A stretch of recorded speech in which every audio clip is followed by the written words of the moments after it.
பண்ணலாம், இதெல்லாம் பண்ணி நான் கேள்விப்பட்டிருக்கேன். போதையில் வந்து ஆக்சிடென்ட் ஆயிடுச்சு, ஒருத்தர் மேலே ஏற்றிட்டேன், இல்லை காரை கொண்டு போய் பிளாட்ஃபார்மில் விட்டுட்டேன், இந்த மாதிரி நிறைய விஷயங்கள் கேள்விப்பட்டிருக்கேன். ஒரு சில வருடங்களாக தான் நான் பார்க்குறேன் போதையில் வந்து கேங் ரேப் பண்ணுறாங்க, அதுவும் பெண்களை இல்லை அனிமல்ஸை கேங் ரேப் பண்ணுறாங்க அப்படின்னு சொல்கிறாங்க. ஸோ போதையில் இதெல்லாம் கூட பண்ணுவீங்க, இது கூட தெரியாமல் இருக்கும், அவ்வளோ போதையாக அப்படி என்னன்னா உங்களுக்கு போதை தேவைப்படுது அப்படின்றது தான் எனக்கு அந்த நியூஸ்லாம் பார்க்கும் போது எனக்கு தோணுது. ஒரு அனிமல் ஆக்டிவிஸ்டாக இருந்தாலும் வச்சுக்கோங்களேன், அவங்களுக்கு தான் செம கோவம் வரும்.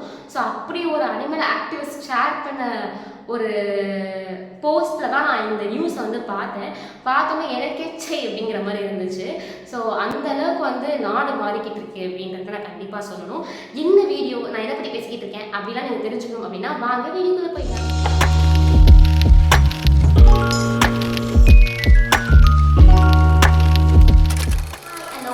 வெல்கம் மக்களே, நான் உங்கள் கீர்த்திகா தான் பேசிட்டு இருக்கேன். நம்ம இன்னைக்கு இந்த வீடியோவில் என்ன பார்க்க போகிறோம் அப்படின்னு பார்த்தீங்கன்னா, ஒரு முக்கியமான விஷயம் தான். ஸ்டார்டிங்கில் சஸ்பென்ஸோட வரும். ஸோ அதனால் நான் ரிவீல் பண்ணல. நம்ம வாங்க ஸ்ட்ரெயிட் நம்ம வீடியோ அப்படின்னு பார்த்தலாமா.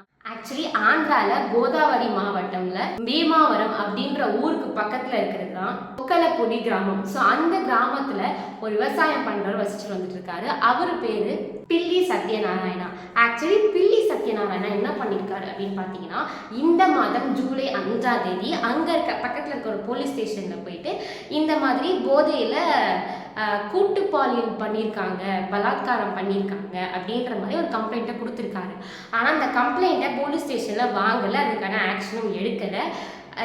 இந்த இன்சிடென்ட் எப்போ நடந்துச்சு அப்படின்னு பார்த்தீங்கன்னா, 5th காலையில் இது போயிருக்காருல, 4th நைட்டு தான் இந்த மாதிரி ட்ரக்லாம் போதையெல்லாம் போட்டுட்டு வந்து இந்த கூட்டு பாலியல் பலாத்காரம் வந்து நடந்திருக்கு.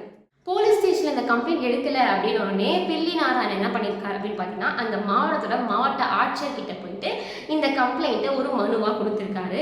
அதுக்கப்புறம் அந்த கலெக்டர் போட்ட ஆர்டரின் பேரில் தான் முதல்ல அவங்க வீட்டுக்கு யார் போகிறாங்க அப்படின்னு பார்த்தீங்கன்னா, கால்நடை மருத்துவர் போகிறாரு. ஏன் அப்படின்னு பார்த்தீங்கன்னா, ஸ்டார்டிங்கில் நான் சொல்லியிருப்பேன் அனிமல் பற்றி.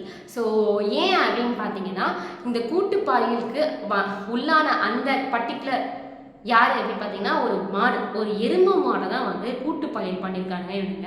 ஸோ அந்த எருமை மாடை வந்து பாலியல் பலாத்காரம் பண்ணியிருக்காங்க, அடையாளம் தெரியாத ஒரு 4-5 பேர். ஸோ அதை செக் பண்ண போனது தான் கால்நடை மருத்துவர். அதுக்கப்புறம் அந்த பர்டிகுலர் கேஸ்க்கு கலெக்டர் ஆர்டருக்கு அப்புறம் போலீஸ் வந்து விசாரிக்க ஆரம்பிச்சிருக்காங்க, யார் அந்த அடையாளம் தெரியாத நபர் அப்படின்றதும், இந்த கூட்டு பாலியல் பலாத்காரத்துக்கு யார் காரணம் அப்படின்றதையும் வந்து விசாரிக்கிறாங்க. ஒரு போதையில் இருக்காங்க அப்படின்னா இப்படியா கண்ணு முன்னு தெரியாமல் வந்து ஒரு அனிமலை வந்து ரேப் பண்ணுறது அப்படின்றது தான் எனக்கு ரொம்ப கஷ்டமாக இருக்குது. பெண்களுக்கு தான் இந்த நாட்டில் சுதந்திரம் இல்லை அப்படின்னு யோசிச்சா, அனிமல், அதுவும் பெண் அனிமலுக்கே வந்து சுதந்திரம் இல்லாத ஒரு நாடாக தான் இது இருக்கும் அப்படின்னு தோணுது. ஏன்னா நாய்கள்லாம் தாண்டி இப்போ மாடுகிட்ட வந்து நிற்கிது. ஸோ இன்னும் என்ன இடத்துல போய் வந்து இந்த போதை வந்து மக்களை தள்ள போகுதோ அப்படின்னு தெரியல. மேபி எதனால நடந்தது, அவங்க யார் அப்படின்ற ஃபர்தர் டீட்டெயில்ஸ் தெரிஞ்சுக்க என் சேனலை சப்ஸ்கிரைப் பண்ணிக்கோங்க. ஃபர்தர் டீட்டெயில்ஸ் இதே சேனலில் நான் அகெயின் போஸ்ட் பண்ணுவேன். அது வரைக்கும் உங்களிடமிருந்து விடைபெறுவது உங்கள் கீர்த்திகா. பாய்.